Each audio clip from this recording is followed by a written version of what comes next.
Welcome, my 346 subscribers, everyone who should not be on TV right now, and who's on the main event of a B-level show, everyone who should be watching Impact or Ring of Honor instead, and everyone who's just biding their time until their contracts expire, so they can move on to a bigger and more restrictive company that will set them for life, but they'd be betraying all of their set morals in life. Welcome to my review of AEW Rampage for the March 3rd show.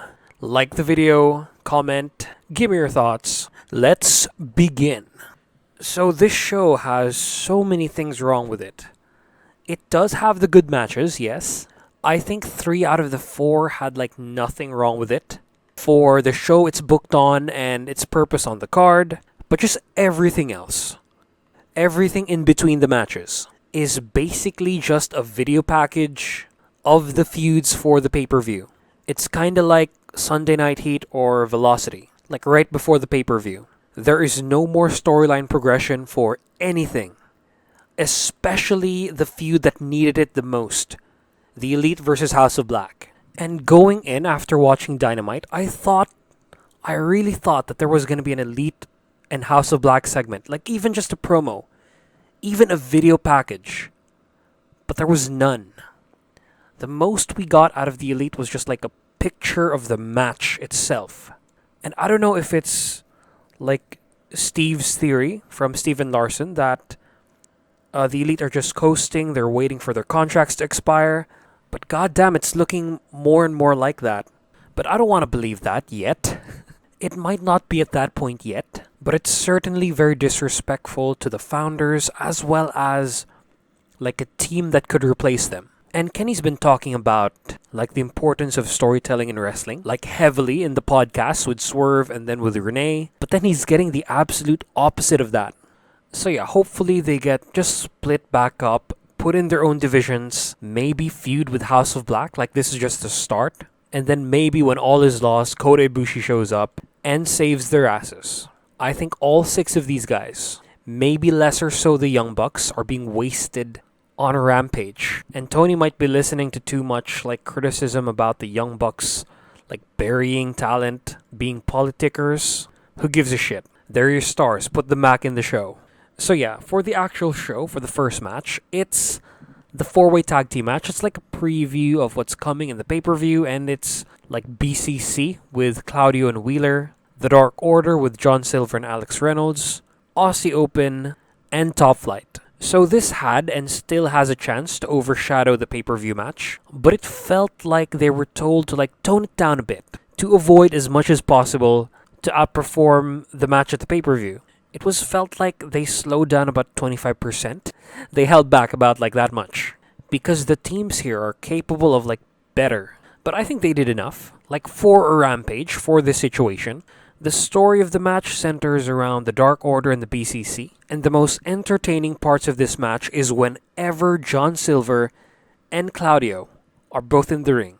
It was electric. The weight working was incredible. And Hungy's just a natural babyface. Aussie Open and Top Flight were just there to make the match better. But the meat of this match came from the Dark Order. Especially those 2 I mentioned. I can see them setting up a Dark Order upset win by pinning Wheeler.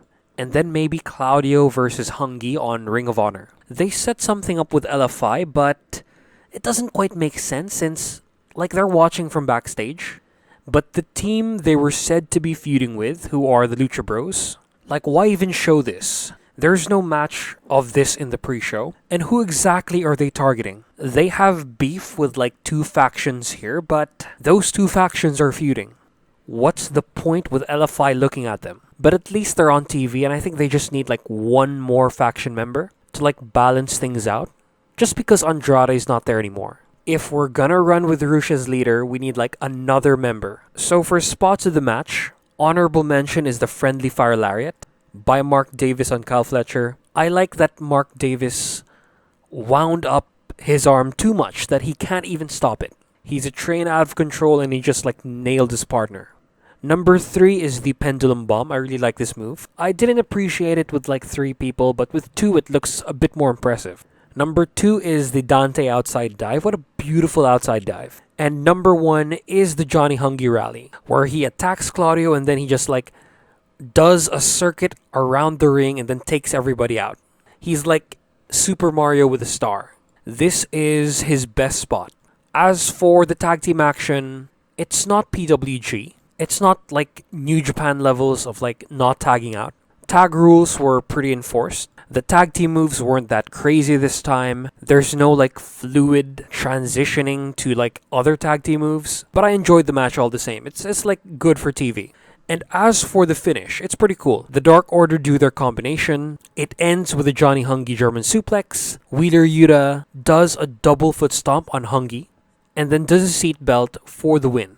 Really good match. This is TV undercard, pay-per-view undercard match.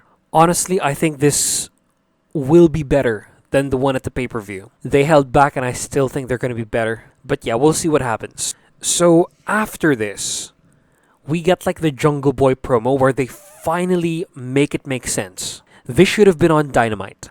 Like when they did that gravestone thing with Christian and then they announced that the match was going to be like a no holds barred. That didn't make sense. And that really needed this one right here. Jungle Boy cut a great promo. Best delivery from him ever. Very intense, well worded. The whole thing is starting to make sense since Christian is making fun of his dad, who's not around anymore, and Jungle Boy's solution to that is to bury Christian. It's like a contrived way to get a buried alive match in. I don't really think they should do this. It didn't have to be buried alive. That match type has a questionable history, but we're gonna get it anyway, and it's probably gonna be fun. So yeah, still think this feud should have been moved to next pay-per-view cycle. I think this should have been rebuilt. So after this is Riho versus Emi Sakura, and this is like the loudest and like highest quality match we've had for like a month since Emi Sakura's last match. The Joshis are just something else, even if they're not from Stardom. They just know how to move like the dudes do. There's no divas awkwardness. There's no like struggles like with Saraya and Toni Storm or like even Britt Baker at some points. They're not like the upper card of Stardom, but they're really good. And Emi Sakura, I think, should have won this match. She just has it. Like something that Riho doesn't quite get yet. It's obviously because of veterancy. Because Riho's a really good wrestler, but she's still like pretty young. She doesn't talk much. Her character is basically just good underdog wrestler. And I don't think that's enough to like get 2 straight wins, especially against a tenured veteran as well as a former women's champion. You can't be just like international star.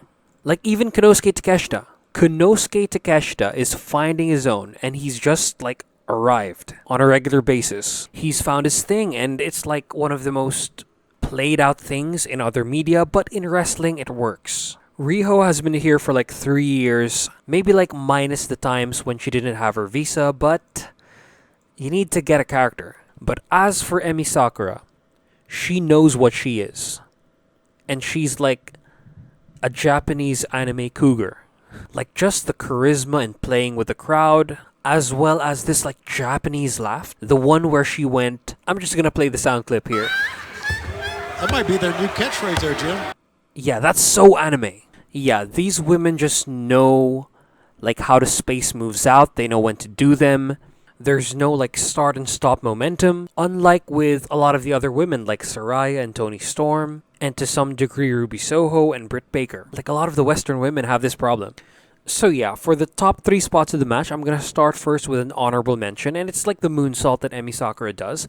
It looks like a botch, but it can be explained away by like her landing on Riho's hip, and since your hip is like bone, that's gonna hurt. And so yeah, for number 3, it's the pin exchange. These women can do it fast. They can do it well.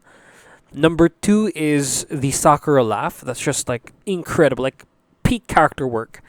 And then number 1 is the Romero special, where Sakura just like rolls Riho around in like a surfboard attack. And then it's like ended by her shooting Riho up, and then Riho lands hard on the floor. Great move. The finish is a roll-up win for Riho, and I hate that Riho won. Emi Sakura like deserved to win this match, but I still enjoyed it. It's a TV main event, pay-per-view undercard match, and it's match of the night. So after this is the women's title segment where Ruby Soho cuts the best promo out of all of them. She might have gone hard too much. That it's almost like kind of comedic to listen to. But it's still like really good. She's like a natural babyface. Saraya here, very motivated, very entitled, very heelish. And if she didn't have to go in the ring, she would be like one of the best in the roster. But she needs to find her footing. She needs to find it again. And then as for Jamie Hayter, very short line, like one statement, didn't show much, but it's okay. She still sounds a bit heelish though. So yeah, after this is Hobbs versus Serpentico, and it's a squash match, but Serpentico is best jobber, so a one-hit kill isn't gonna do it. It takes about 3. And then post-match is like a simple declaration of intentions promo by Hobbs. It could have been longer. We could have had like him displaying the full breadth of his promo skills because it does sound like he has him, but he just needs like someone to flex that with. So yeah, after that is Takeshita going home. So Takeshita doesn't have a great record on Dynamite. So he says he might come home to Japan, and like never have I seen this before. The whole crowd, like through the entrance, through wherever it is they're shooting this from, like gasps in horror. This guy's over. But then Don Callis saves the day and then offers Takeshita his services. And yeah, Callis is great on the mic, so I think this can work well. But maybe Takeshita just needs to work on like the resting face.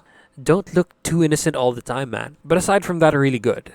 I wish he like brings in 37 Kamina, like even just for one show, because it's like most of the personality of that group just went to like 2 people, and that's Mao and Shunma. Yeah, Tony Khan just for like one show. Bring in Ueno, Shunma, and Mao, and maybe Toy Kojima for fun, and to like eat the pin. So yeah, after this is the Mark Briscoe promo, and it's like very unique and characteristic to Mark Briscoe. No one else can do this. It unites him with the Lucha Bros. That's pretty much the intention of this. And they challenge the Trustbusters to a match. And it's set up. I love the line about like Mark telling a story about, oh, like I woke up here. I was ready to fight with my brother in a tag team match. But then he remembered that Jay is upstairs. Great touching line, and I'm glad that Mark is finally on AEW TV. He should be one who like moves around. So after this is the tag team title video package. Just skip this. This was like a whole lot of nothing. Like this and the world title video packages were the worst. They were like basically just recaps with nothing new. But in this one's case, it's just like the competitors saying nothing. And so for the pre-main event, like a Mark Henry segment, there's no like split screen like interview. It's just like Mark Henry explaining everything. Video package plays, and that's enough talk. I don't want to wake anyone up since it's like 2 o'clock in the morning. So it's time for the main event. So main event is like the shittiest idea for like the entire week. And there were a lot of shitty ideas. But this one is especially shitty because from the start I did not like the move of bringing in Parker Boudreaux. I don't care if he's Brock Jr. I don't care if he's like a star in people's eyes since he's like white, since he has blonde hair, and since he's jacked. What matters is the in-ring in AEW the most, as well as the personality. And this guy has none. His personality is like making faces. Like that mouth open face he does. He just doesn't get it. And I would love for him to like maybe work out in dark a bit. Maybe have like an excursion to All Japan. Or to like any other indie promotion. Just not here. Because he's ruining the show. As well as like this whole Mogul Affiliates thing. It makes me sad that like Swerve didn't have better teammates. Trench and Parker are too green. You could have had like other giants here. Or like just anyone else in the roster who's not being used. But instead you bring in fucking Trench and Parker. Yeah, this feud is going in a negative direction. I liked it because of Dustin Rhodes and like his connection with Keith Lee, how this is gonna like propel Dustin Rhodes to have like this epic retirement run, as well as like Keith Lee and Swerve, like that whole history there. But just the encounters with Trench and Parker just ruined this whole thing. They brought down this entire feud that was pretty hot when it got cut off the last time. So yeah, Keith enters as like the Archmage of the Winterhold Mages Guild, and this just looked silly. I didn't like this. His hood gear was a lot better. This does not connect with Keith Lee's gimmick at all. But Lee and Swerve give us like this preview of their singles match, and it looks pretty good. Like, I mean, they know how to have 1v1. I loved whenever Keith and Swerve were in the ring, as well as Dustin Rhodes. He tried his damnedest to make Parker look good, but Parker just didn't. Whenever the match was just about the three guys, it was really good. But whenever Parker was there, my God. Like, Parker was allowed to do more. This was like a Parker showcase. But like most of his stuff was just like clinch fights, like hockey fights. He pulls back the punches too much, I think, as well as the strikes. It doesn't time well with his opponent's selling. I mean, it looks so bad. Like, the best thing that Parker did was take a pounce, but that's it. He lacks the impact to be like a big man, and he doesn't have the personality of like a bare minimum wrestler. I mean, like, the man just did strikes. There were no grapples at all. There was no wrestling at all. And yeah, this is a sign that you don't deserve to be on TV yet. You need more training. He actively took away from the match. So for the spots of the match, number 3 is the Canadian Destroyer from Dustin Rhodes. It's his like big "this is awesome" cheer spot, and it's impressive because of his age. Number 2 is the like thing that the Faces did where Keith like power slams Dustin onto Parker. And this was like one of the better moves that Parker took. Number 1 is the recreation of like this tag team move that Swerve and Keith did. And it's like when Parker holds Keith facing outward towards the stage, towards the ramp. He's on the apron, and then like Swerve, without consent, does a moonsault off of Keith's chest. And I think this was like a great spot that was wasted on this shitty match. So yeah, finish is Keith Lee doing the Spirit Bomb. I think this is called the Spirit Bomb onto Parker. Thank God. He deserved to get pinned for the win. This match is TV undercard solely from the efforts of the three guys to wrestle around this like terrible green wrestler who shouldn't be on TV yet. And I said yet. I'm not completely giving up on him. There's like a 0.01% chance that I'm like actually gonna get in on Parker Boudreaux. And I think I just have like a bias against like bigger wrestlers. I hate it when like the size is more valued than the skill. So yeah, after this is Jericho Stark's encounter on the commentary, since Jericho's a commentary of Rampage. And that's it. That's the end of the show. They had to close the show out with the worst fucking feud in the entire pay-per-view. So yeah, I think this was like an average episode of Rampage. There's too much missing for it to be above average. There were 2 good matches and 1 stinker, but it might get better. I hope it gets better, but I think Tony's just like tired at cramming the booking of this like fucking pay-per-view. So yeah, that's pretty much it. A lot of YouTubers are probably not going to cover Revolution. I know Suplex isn't. So yeah, I'm going to take advantage of that, and I hope people will watch my Revolution review. So yeah, bye-bye.